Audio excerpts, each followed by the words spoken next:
all started in my old forge in Ventura, California in the early 60s. It was a crude little shop, but we were making the world's best climbing equipment. You know, we were making stuff for ourselves, number one, and we happened to be on the kind of the cutting edge of climbing at the time. None of us wanted to be businessmen, that's for sure. Had to do something just to support our climbing habits and surfing habits. I hired kind of dirtbag friends who were climbers and surfers and stuff, and every time the surf come up, we'd all abandon the shop and go surfing.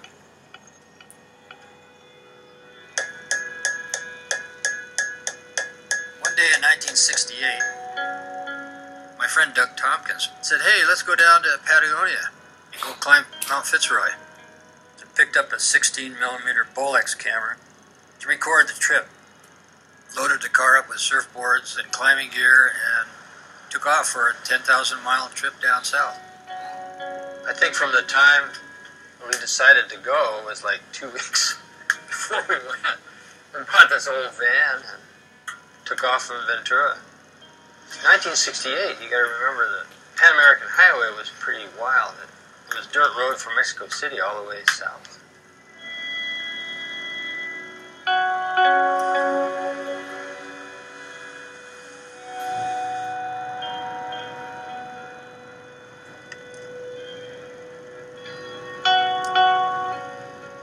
It was like being in Montana or Wyoming 100 years ago.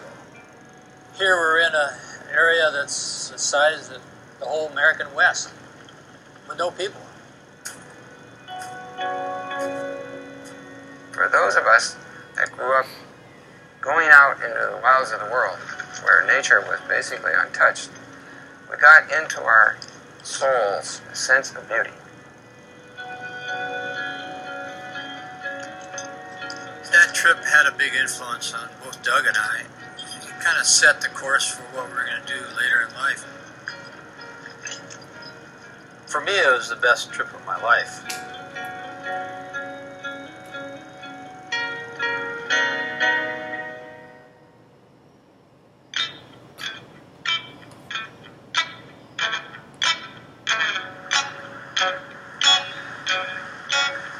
Here's to now.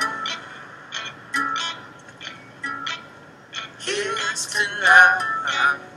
10 years ago, I found that old footage of Doug and Yvonne's trip to Patagonia back in 1968. It was like seeing everything I'd ever wanted to do in my life. From that point on, I promised myself that someday I'd find a way to do a trip like theirs. Years went by before I finally got my chance. I heard about a boat dock down in Mexico that was headed for Patagonia. They needed crew, and I needed a ride south. My name is Jeff Johnson. Look in any phone book and you'll find 10 of me. I grew up in Danville, California. You probably never heard of it, but it's a long way from the ocean and the mountains. When I was 8 years old, 2 things set me on the path that I'm still on. The first one was when my parents took me on a camping trip to Yosemite Valley. I remember looking through a telescope up at this huge granite wall and guys climbing thousands of feet up. I couldn't believe my eyes. It was like watching men walk on the moon. And that same year, I saw surfing for the first time on TV, Wide World of Sports. I saw these guys riding massive walls of water. There were people out there putting themselves in places they weren't supposed to be. And I knew right then that I wanted to be there too. Actually, was thinking, said everything out loud, cause Epcot seats carry arsenal that we don't worry about. Sitting on your doorstep waiting for you to come home or come out. Well, Apple seats have a sound now that we don't care about. So here's now. Here's to now. Most of my life, I figured out ways to pick up and leave as the seasons change. I've been a dishwasher, a lifeguard, a flight attendant, whatever it took to pay for the next trip. In the last couple years, though, I found a real job. I've started planning some routes. I've spent a lot less time on the road, but I never forgot about my dream of seeing Patagonia with my own eyes. Sure, I could take my 2 weeks vacation time and just fly down to Patagonia. But I'll never get a chance like this one again. If I don't get on that boat, I know exactly what I'm going home to. If I do, my future is unwritten.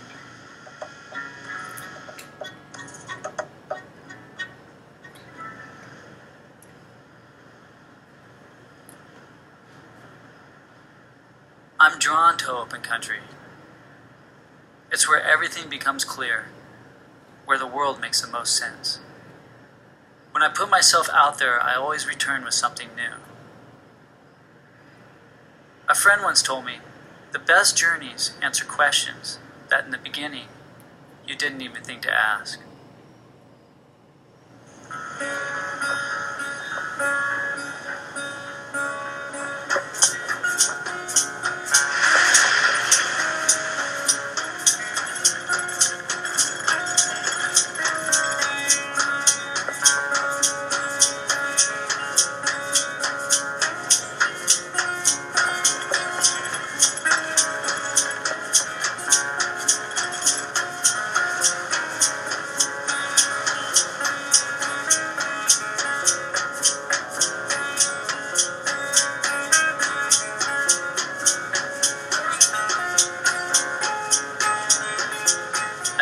For the first time in the South Pacific a few years ago.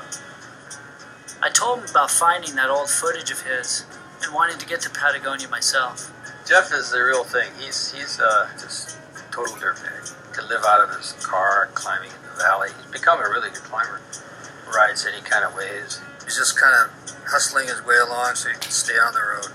He reminded me a lot about how I used to be. I met a lot of young people who ask me what books to read or films to watch.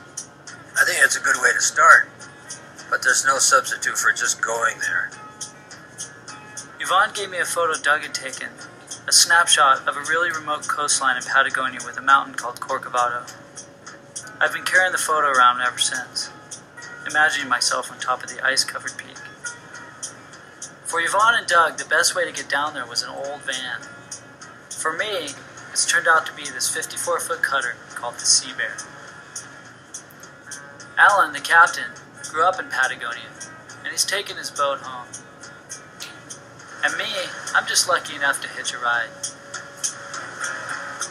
But I've never been on a boat for months at a time, and my sea legs aren't as solid as I thought.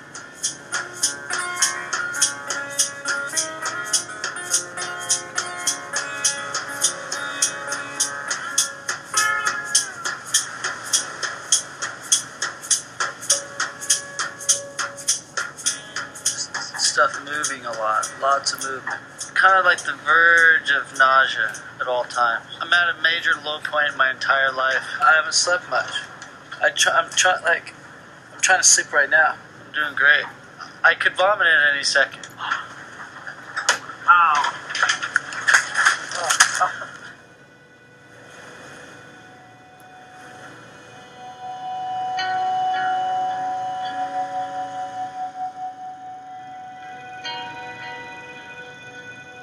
Taking a trip for 6 months, get into the rhythm of it, it feels like you can just go on forever doing that. Climbing Everest is the ultimate and the opposite of that, because you get all these high-powered plastic surgeons and CEOs.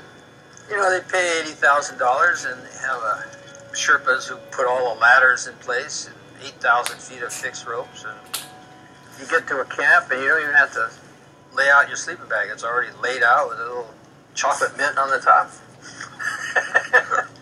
And the whole purpose of climbing something like Everest is to affect some sort of spiritual and physical gain. But if you compromise the process, you're an asshole when you start out and you're an asshole when you get back.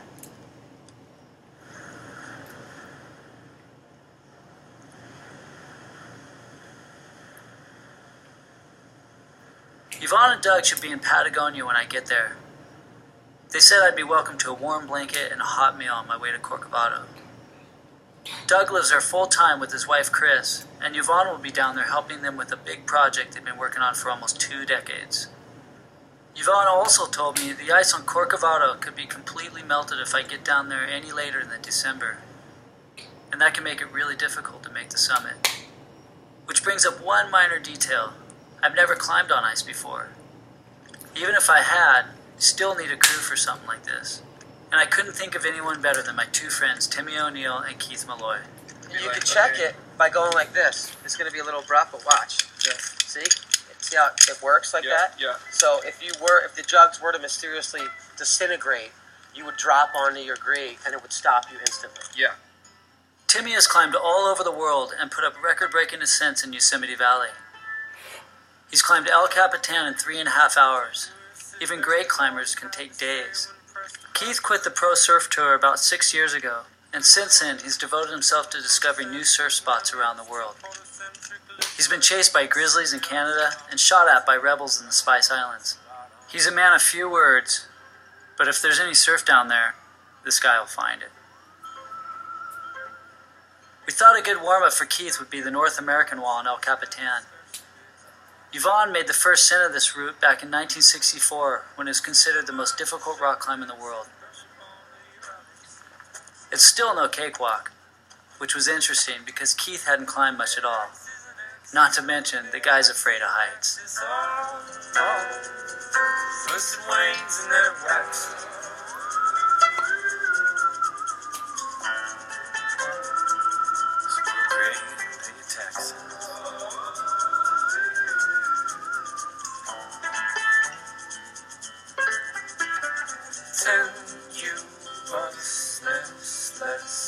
Seven comes to 3.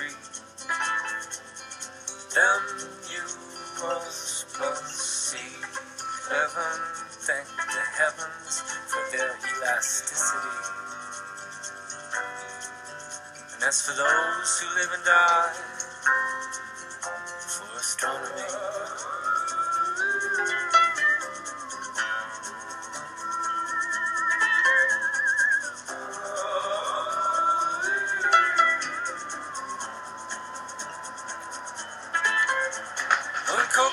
you always didn't know when to stand or when to sit. Can't stand to stand, can't stand to sit. Who would want to know this? We felt like climbing had no worth to society whatsoever. We didn't want to be part of the military-industrial complex. Life was pretty easy in the 60s. I mean, you could buy an automobile for $15 and live out of your automobile and camp out in Yosemite. And then there were these great walls that hadn't been climbed, that were as big and as smooth and as difficult as any walls in the world. The biggest one of all was the North American wall on El Capitan. My friend Chuck Pratt, Royal Robbins, and Tom Frost and I, we made the first ascent over a period of 10 days. The wall overhangs the entire way, and it's questionable whether you could ever get down if you got halfway up and couldn't go any further. It's very similar to the first guys to ride really big waves like at Waimea. They didn't know whether they could get held down by one of these big waves to where they just die. Fear of the unknown is the greatest fear of all. But we just went for it.